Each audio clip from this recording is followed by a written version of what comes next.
society is out there buzzing louder than ever now, hoping that we'll become so preoccupied by swatting at them while they fly around our heads on the internet that we'll be unable to concentrate on the bigger, more serious issues facing mankind and the church today. But I, for one, have instructed my staff to blacklist every person that contacts us that way. Every person that emails us that way now goes into a spam filter, and they could send us 1,000 emails and we'll never even know they tried to contact us, because I refuse for myself or Raiders News Update to give another second of any of our time to those kind of people. And, by the way, that's going to do nothing but infuriate them, and the flies are going to buzz even louder. And they are going to keep attacking us, by the way, for opening the church's eyes to what's happening now and what lies ahead, because this is our course in life, Steve. It's our calling until the Lord come, and just like Jesus said of such people, which of the prophets have not your fathers persecuted and slain? If they could, they would us too, but they're not going to until God's done with us, and once he's done with us, we're going to go sit up there with David Flynn and talk about how this is all unfolding on the earth, right? Amen. And, I was thinking about David and that, and I actually wrote that in my preface to Sidonia. Tom wrote a preface to Temple at the Center of Time. Just tell what's in the anthology, because Mark, David's twin brother, and ladies and gentlemen, I know him. I've spent time with him. Mark is an equally gifted man and equally humble, but let me just tell you something. These guys were absolutely two peas out of a genius pod. Now, I'm not flattering Mark either, but I can tell you this, that I'm personally tired of, and these are my words, okay, but Gene Scott said it well, okay? He said he is amazed. You remember when Gene Scott used to talk about pissants, okay? Now, pissant is an actual thing, okay? And he used to have a theme song. I've almost, a couple of times wanted to play his, but there you had another man who was ahead of his time. But let me just share this. I'm going to ditto and echo what Tom has just stated. The fact that these absolute, and now I'm going to just vent for about a minute. These people who have done nothing, they do nothing. They're anonymous. They don't even have the testicles or the cojones to come and use their real name. Yet they go on all these boards. And ladies and gentlemen, if you're on the boards listening to this instead of studying to show yourselves approved unto God, shame on you. If you're too lazy to open your Bible, Tom wasn't, I wasn't. We are bringing to you life and death. And Tom, I got to tell you something. Never have I seen a group of people so bent on self-destruction. Never, ever. And I got to tell you something. I agree with my adversary when, and I've been personally mocked by some of those who've tried to bribe me and said, Steve, you're getting flack from the people you're trying to help. When you going to figure out they're not worth it? Now, how would you like to hear that from someone that 1 minute is trying to kill you, but the next minute they're offering you the olive leaf and a whole lot of millions of dollars just to shut up and go away?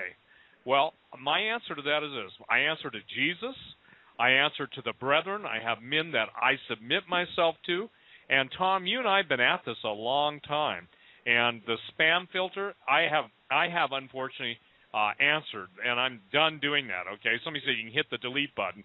Well, sometimes when it comes in and it's got FU on it, it's too hard to delete, and I just want to see what the basis of this one is. But here it is. It's an orchestrated attack by the powers of hell to keep you from knowing the truth, because Jesus said, if you abide in him and his word abides in you, then ye shall know the truth, the truth shall set you free. The world uses ye shall know the truth shall set you free, and my immediate response when I hear someone who doesn't know Jesus say that is, liar, you're in bondage. You can't even know the truth, because without Jesus there is no truth. Quote the scripture, the whole world lieth in the evil one. So when I post the Book of Giants, which is also Dead Sea Scroll fragments, and I post it in all that its entirety, it's kind of like tiptoeing through the tulips with Twinkies. And when I say my definition of Twinkie isn't a little, one of those things like a chocolate pie or a little thing that hostess used to make. I'm talking about Twinkies and spiritual dilettantes that have nothing better to do than basically they won't even challenge us on the scripture. They just basically, one group, I think one of the emails I sent you, the guy, I finally wrote him back and said, I want to know these guys' name. He wouldn't tell me, so I could, go Matthew 18 with them. But the point is that the nameless and the shameless, and Jesus said, and I'm going to share this, never in my life have I said anything to anybody to say, trust me. I've said, take it to the Lord in prayer. Tom and I spent a lot of money, put up with a lot of stuff, and especially like his house burning down and all of the threats he lives under, all the threats I live under. And, the point is that some of you who are adult Christian males, and God knows, Tom, the bravest men I know, and I mean this, generally, with a few exceptions, the bravest men I know or the defenders of the faith are women of faith. I'm not talking busybodies. I'm not talking Jezebels. I'm talking about praying, interceding women of God who stand their ground. And, the thing that I'm trying to get across tonight, and then we'll go into the David Flynn thing, is, ladies and gentlemen, God does, for his reasons, and it's God and he can do it, put his treasure in earthen vessels. And shame on you if you smash the vessel and prevent that treasure from being placed in someone's heart and absolutely being fruitful and multiplying. And, Tom, I believe that some of these critics better take the words of Jesus to heart. It would be better for them to have never been born to cause these little ones to stumble. Because when people bear false witness, and then, the Bible specifically says an abomination. We're talking about the abomination that will make desolate tonight. But an abomination are those who sow discord amongst the brethren. And I've never seen a more discordant, pissant-like attitude than I'm seeing now. And I'm telling my listeners, Tom, whenever I go on talk radio, grow up, shut up, get on your knees and pray, and start to seek the Lord as if your life depends on it, because it truly does. Now let's talk about David and how he saw everything tying in. You vented, I vented, now it's vented. I'm not going to defend any more to anyone. No offense, but with 100 guys assigned to me, with 10 individual false identities on the internet, I got 1,000 voices of damnation out there. And, I don't need another 5 to that. So let's talk about David and just get into that. Yeah, and this is such a cool opportunity to do what a lot of others haven't done, and that's to give credit where credit is due, and to tie some of the research from by David Flynn into our discussion here about Petrus Romanus, the Vatican, and ET. But let's start by first giving an update to people on the Flynn book, because we have had a lot of email wanting to know when is the David Flynn collection, when is that going to be available. And here's what I can let people know. A lot of progress has been made. Steve, I got all the files you sent me. I got the file yesterday that's got the version of Cydonia that had the images in it that we needed.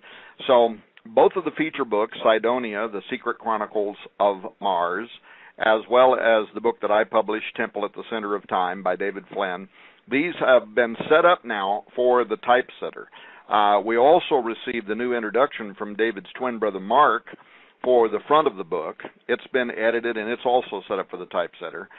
David's family, via Mark, were very gracious to supply us with pictures of David all the way from the time that he was a young boy up through adulthood, and those are going to be included as a memorial in the middle of the book. Of course, this book will also include some of David's most famous articles that Steve mentioned a moment ago, discoveries at the back of the book, so that people will see the original research that has been so often plagiarized from David and used in other people's works, sometimes verbatim, but David's going to get credit for his original breakthrough materials like he should. For those that have been emailing and asking when they'll be able to get this collection, we're currently right now really only waiting on a cover draft. As soon as we get that, I'll send it to you, Steve, and between the two of us, we'll figure out what we want the cover to be exactly. And then I got those images from you yesterday. That was another big question. So the David Flynn collection really is very close now to going to the typesetter, and once that happens, we're really only probably around 6 weeks from having books in print. So that could mean that we'll have this large volume. It's going to be a big book. If you've seen Stephen Quayle's books, like the Giants book, it's going to be a big book like that because it's 2 complete volumes, his 2 most well-known and published books, and then also articles and pictures. But we're thinking now, probably around as early as June or thereabout, this book will be in print. So now, secondly, if you haven't read David's books, there is a reason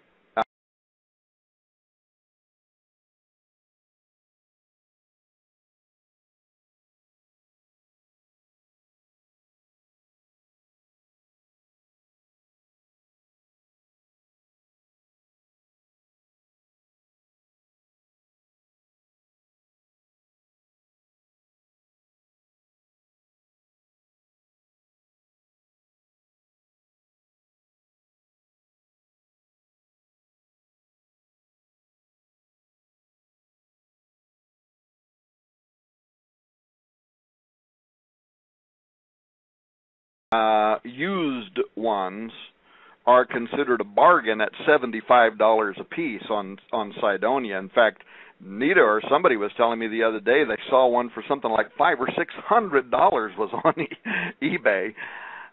But there's a reason, because David was, as Steve so eloquently said earlier, he was one of a kind. He was an original. And I don't know his brother Mark in the same way, but from what I understand from you, Steve, he's very much in that same vein. He's a genius. And the deal is true. I often said of David Flynn, he almost reminded me of a savant in the sense that he saw the world in a way that nobody else does. And he never ceased to amaze me with how he would see the world, and he would see measurements and distance and things like that, poor old spud picker like me, I couldn't see it at all. But I am a publisher, and I can speak directly to his book, Temple at the Center of Time. I should, of course, qualify that I could never fill David Flynn's shoes in describing it. Those of us like me, I think Dr. Heiser said this once before, certainly Steve has said it many times, others have recognized for some time that David was a man unlike any other, and that's the truth. So none of us are going to try to fill his shoes, but having said that, it was about 4 years ago when David contacted me, and he said, "Hey, Tom, I think I may have found something unusual." And what had happened was, by accident, David, well, first of all, he made one discovery, followed by more, and then more. And what he was doing is he was using satellites to make measurements on the Earth that seemed to indicate that the location of the original Temple of Solomon in Jerusalem was related in time-distance anomalies to important dates in history, especially those that were related to nations that had either ruled or had shown interest in the cradle of civilization, and specifically this area where the temple was built. And the temple mount is considered sacred geography. It's the most holy site by many of the world's oldest religions, including the Jews, Muslims, and others. And there's good reasons around that. But until David wrote this book, what most of the world don't know is how important dates in history were directly connected to this site. For instance, this was the first thing he emailed me. What he found was that it is 539 statute miles from the point of the temple of Jerusalem's foundation stone to the palace of Belshazzar. This was the political center of Babylon, right? And more importantly, it was the exact location where the writing on the wall, the famous writing on the wall, occurred in 539 BC, and the kingdom of Babylon fell to the Medes and Persians the same night. So the anomaly here is that David discovered you have a distance in miles of 539, echoed exactly by the same number or date of 539 years BC, when Mene, Mene, Tekel, Upharsin was written on the wall in the king's palace by a ghostly hand. This was a spooky occurrence that carried with it the meaning that Belshazzar's kingdom had been measured and that it had come to an end. Well, this was just astonishing. So what happened was, Flynn made that finding. He emailed me, but what he wondered was that just one astonishing coincidence, or would he find other specific locations specifically related to other kingdoms or governments that had ruled over or had affected the location of the Temple Mount, and whether the dates upon which their rule had existed would also correspond in mile relationships with the Temple Mount. And what he discovered was that they did, and it's astonishing. And that's what the book Temple at the Center of Time is about. Another case point, by the way, the relationship between Napoleon Bonaparte and his proclamation for a Jewish state of Palestine in 1799. That was the proclamation that increased a drive for Jews worldwide to pursue a sovereign state in Israel. But what's interesting is when you extend the measuring line from the historical center of Bonaparte's Paris to the Temple Mount in Jerusalem, it shows the distance in nautical miles of 1799, exactly the same year that he called for a Jewish state of Palestine. So the intriguing connection to Flynn's research was clear. Napoleon made a proclamation of historical importance to the Jewish nation in the year 1799, and not coincidentally, evidently, the distance from Paris to the Temple Mount in nautical miles corresponded perfectly at 1799. And let me just give you one more, and then if people want to know more, they can get the book from us later. The most extraordinary part, I felt, of Flynn's research was when he learned how the year 1948 is marked by time-distance relations to the temple. David describes in his book how Britain was the nation that was friendly to the Jews. The British defeated the Ottoman Turks. They became the administrators of the land of ancient Israel in 1917. But from then, through World War I and World War II, until 1948, London was the heart of the governing intellect over that region. Well, then Israel became a nation again, May 14, 1948, and if you extend a measuring line from the Temple Mount in Jerusalem to the exact center of ancient London, to the exact London stone underneath Cannon Street that marks its origin, a measuring line from the temple to the center of London produces 1948.40 nautical miles. So, over and over again in this book, time-distance anomalies, they go on in the temple at the center of time, including measurements from the Jerusalem temple site to the Great Pyramid in Giza, to the United States, to Russia, to Rome, to the Vatican City, other countries, and some of these include very intriguing mystical numbers like the number 33, the number 666, the number 2012.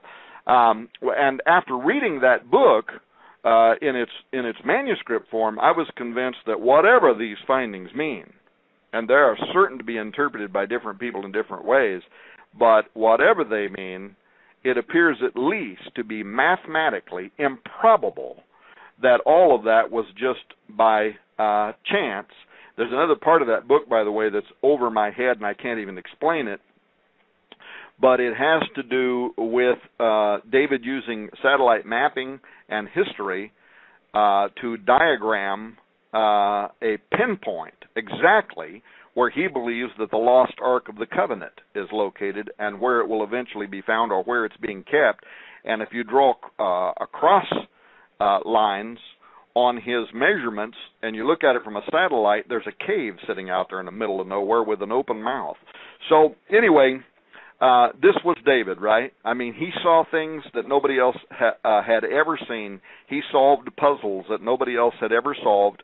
And much of his research in Sidonia and much of his research in Temple at the Center of Time exists in other people's books with no attribution to him.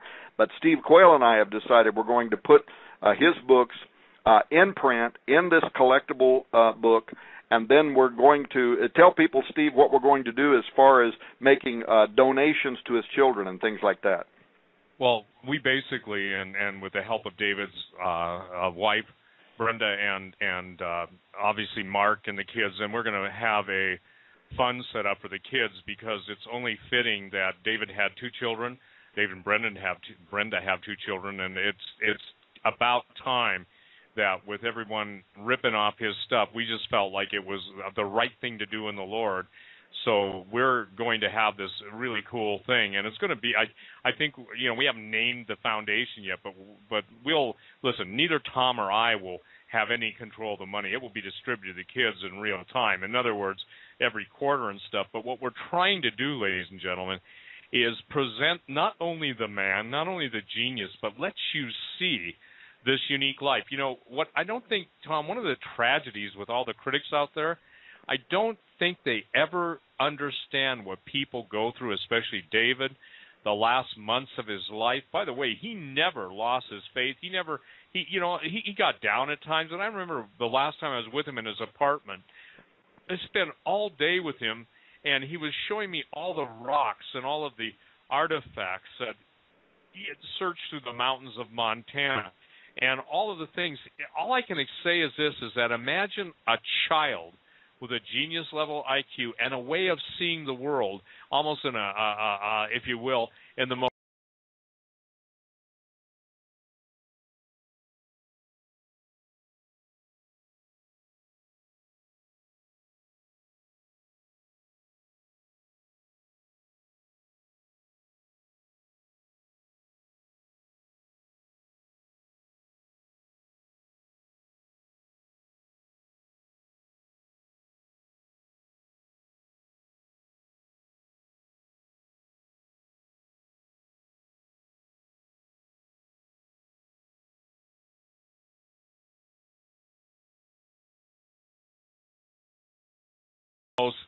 celestial mathematical complexities, yet it was so simple, and it was his childlike faith. And I wrote in my introduction, and since I did know him, spent time with him, shared, we would never talk for hours and hours without sharing the excitement of what Jesus was doing, what Jesus was showing us. And, you know, it was like low. Every time and I'm using the biblical word low, it was like we were coming, the volume of the book, it was written to talk about the Lord, to lift up the Lord. And I don't think people understand that the motivation for his genius was his love for Jesus. I mean, I talked to Mark on the phone, and Mark said, you know, even from the time he was a little kid, he was raised a Catholic, but he knew that there were issues there, and then he just went out to find the real Jesus, and praise God, the real Jesus found him. And ladies and gentlemen, this is a man, in essence, I believe, inserted into the space-time continuum. Because the last talk I had with him, Tom, I said, hey, David, let's take the distance. And I asked him if he could do this, and you could see the wheels spinning. I said, now, when I say we, David, that means you, because you're way over my head in mathematics.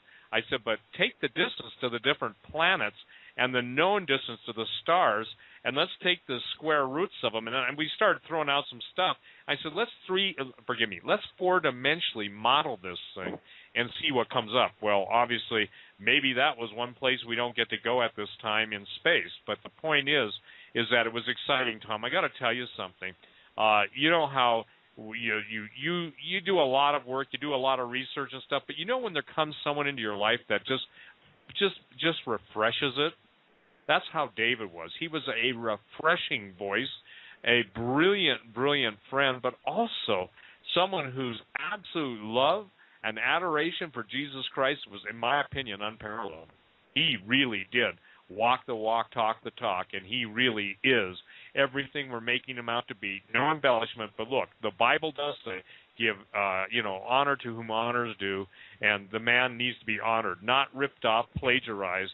And I personally don't talk to some Christian authors because, look, when they rip off me or rip you off, Tom, and stuff, what they're doing is they're not understanding so many times the Spirit. Oh, listen, research, we all draw on ancient writers' research and stuff, but when you paid a price for 40 years to come to the understanding, and then all of a sudden somebody goes and claims that as their own, I got to tell you, I understand. You turn the other cheek, but you just don't let it go unnoticed to the one who deserves credit. We're talking about David, so I'm excited to see the complete works, and I'm really excited. By the way, as the publisher of Cydonia, I can tell you this. I've personally seen those things sell on Amazon, and actually somebody sent me a screenshot of it. I think the highest one I ever saw was $1,100 or $1,200, and guess what? It sold.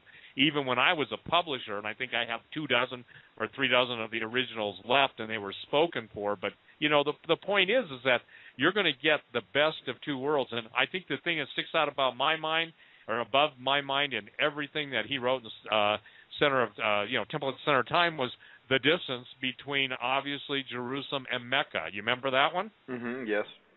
It was 666, wasn't it, statute miles? Yes. So, ladies and gentlemen, now we're dealing with, I think, Tom, you were posting on Raiders News, is the Antichrist going to be a Muslim? Or is it going to be a Muslim? And here's the one. The last time you and I did the show, I got so much flack. I never shared the joy of it with you.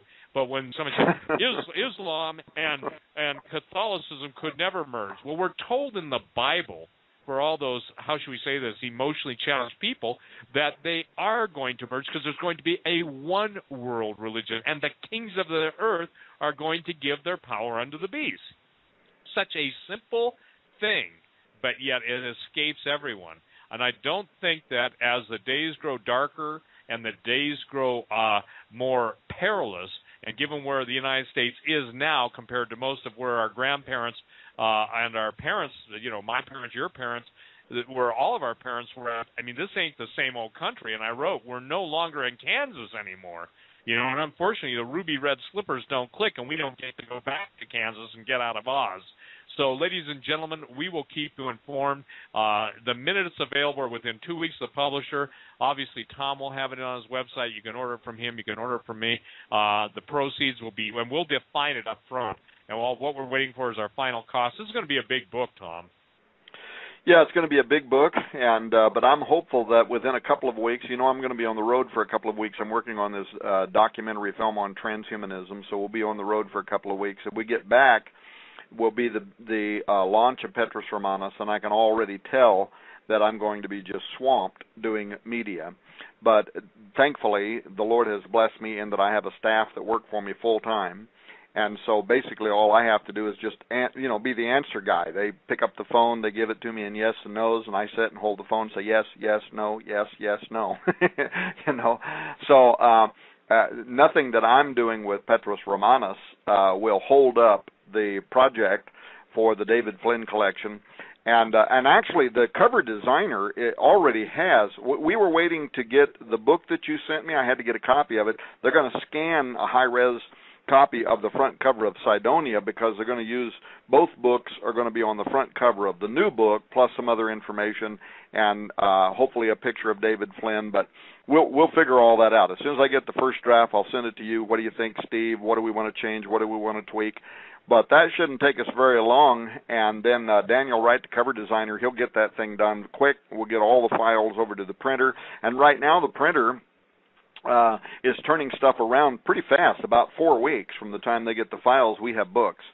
So that's why I'm assuming that, probably, hopefully, sometime around June, we'll have this new book, and it's going to be a terrific collector's item for anybody that ever cared anything about David and who now want to celebrate this wonderful gift that God gave us in this man, and also be able to contribute something in support of his kids. They're going to have the opportunity to do it. So it's a wonderful idea. I couldn't be more excited about it. I'm glad to be working with you on it, Steve.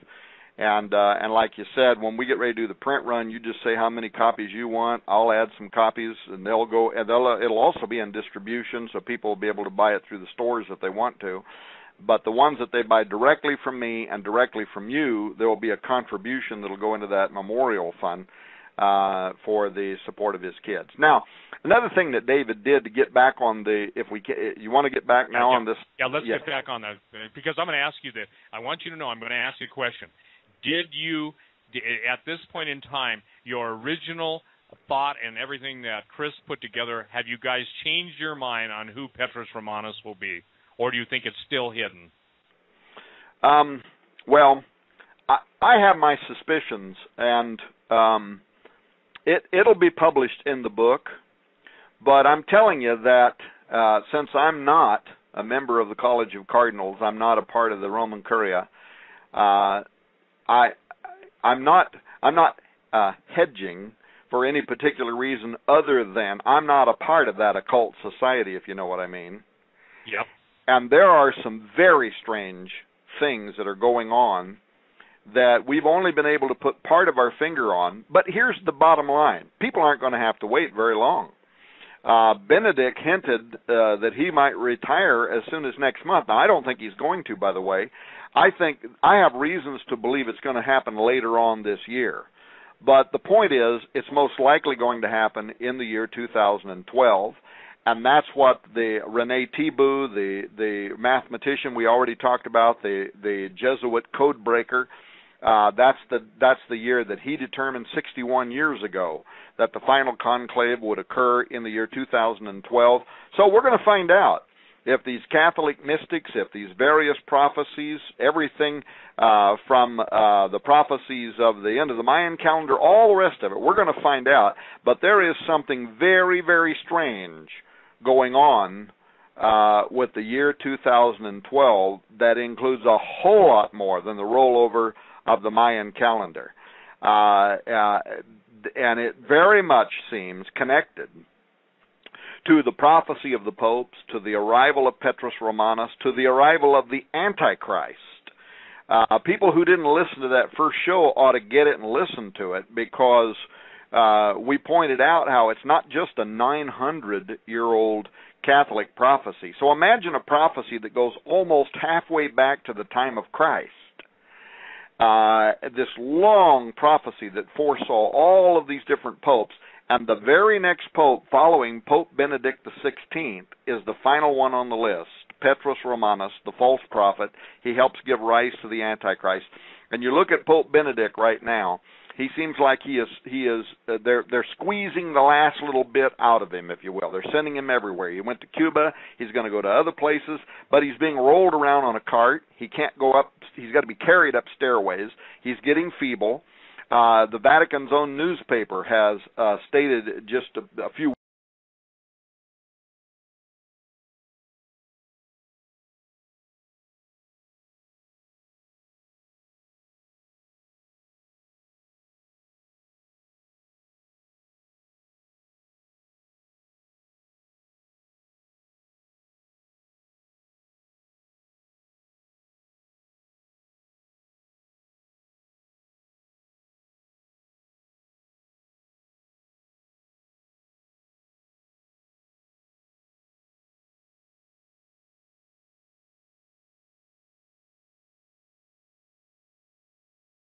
weeks ago that he seems to be worn out. Well, he's old, right? And some people handle age better than others. And the Vatican's own newspaper also said, as a result of that the College of Cardinals right now are preparing for the conclave that is going to elect his successor. And anybody listening to this show, and we'll have a lot of Roman Catholics listening to it, we might have people out of the Vatican listening to it, are aware that what I'm saying is it's really not news. I mean, it's being published everywhere. That those are facts. Now, could Benedict continue to be the Pope on into 2013, 2014? Well, anything's possible, but it's not probable. And the prophecies, definitely, of occult sources have said that it's going to happen in the year 2012. It's not just the prophecy of the popes. We talked in that last broadcast about the Zohar. 700 years ago, Jewish priests, Orthodox priests, prophesying when their Messiah would appear. And they said it in the year 5773 in the Jewish calendar, which in our Gregorian calendar begins in the new moon this September. Now imagine that. 700 years ago, they prophesied when their Messiah would appear, and they said it for September of 2012. But given the fact that they rejected Jesus as their Messiah, Christians would understand their prophecy as heralding the arrival of the Antichrist, right, in the year 2012. And so then we talked about all the other things. The Mayan calendar ends in 2012. The Aztec calendar ends in 2012. The Cherokee Indian ends in 2012. Mayan inscriptions in two different places. They just found a new one where it talks about the Mayan underworld god Bolan Yachtecu, which actually sounds like an alien invasion because it talks about all these motherships or whatever, these what's called support gods, but these giant things descending very quickly to the earth. That's in the Mayan inscriptions. That's going to happen in the year 2012. The Hindu Kali Yuga calendar ends in the year 2012. And then we talked about how Jonathan Edwards, America's most important original philosophical theologian, the greatest intellectual, how he predicted two things. Really, that the Antichrist will appear in the year 2012, but he will break his covenant with the Jews in 2016. So now all of a sudden we have two dates that appear to be important. One is 2012, one is 2016. And there's a lot of stuff we didn't talk about in the last show that's related to that. For instance, June 21, 2016 is exactly 3.5 years, the midst of the week, after the end of the Mayan ending date, December 21st, 2012. But that's the same date that marks the summer solstice in the northern hemisphere and the winter solstice in the southern hemisphere, when a cusp line is created between Gemini and Cancer. And if you read David Oveson's book, The Secret Architect of Our Nation's Capital, he refers to that date as having very deep astrological significance to the founding and the secret destiny of America. So there's a great deal more here. Also really important to recognize that based on Daniel chapter 9 and the related text, scholars believe that a period of 70 years, or a biblical generation, will elapse between the reformation of Israel as a nation and the return of Jesus Christ. Well, guess what, ladies and gentlemen? When 70 years is added to 1948, the year that Israel was formally recognized as an independent nation by the United States, it brings us through the year 2018, which means that the year 2019, exactly 7 years after 2012, would mark the year that Jesus Christ returns with the armies of heaven to establish his rule over the earth.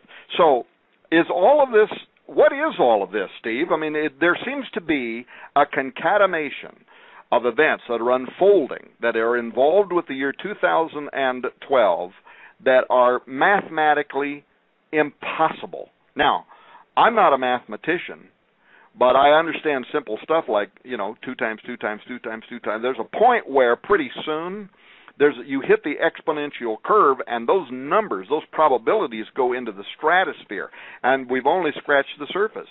If you read the book Apollyon Rising 2012, you find out that actually the most remarkable connection, the year 2012 for me in that book, was how the Maya directly linked the years 1776 and 2000. Hey, Tom, yes. Tom, hold on. Something's garbling you. Could you repeat that? You just garbled really bad. You did earlier, too, so I sound okay Steve now? And, Tom, it's probably an hour in, Steve. What I need to do is refresh the Skype connection. Okay. Everything is going on tape, though, so there'll be no garbling there. Okay. Tom, why don't we do this? If you all will both give me exactly 2 minutes, that'll allow me to refresh the connection. Okay. And Steve, you I'm going to dial you right back. It's the top of the hour at 10. You want to just take a break? Hey, perfect timing. It's right on the money. So let's take a break.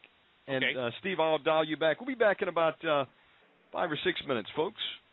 If you're just tuning in, you're listening to Omega Man Radio. We'll be right back. Well, Tom, before we went and got interrupted by the breakdown in Skype or whatever, I want to give you the time to finish out your thought. It didn't seem like we were there. Well, I think I was getting on kind of a roll. That's when you get anointed, that old saying, it's amazing what you'll say when you get anointed.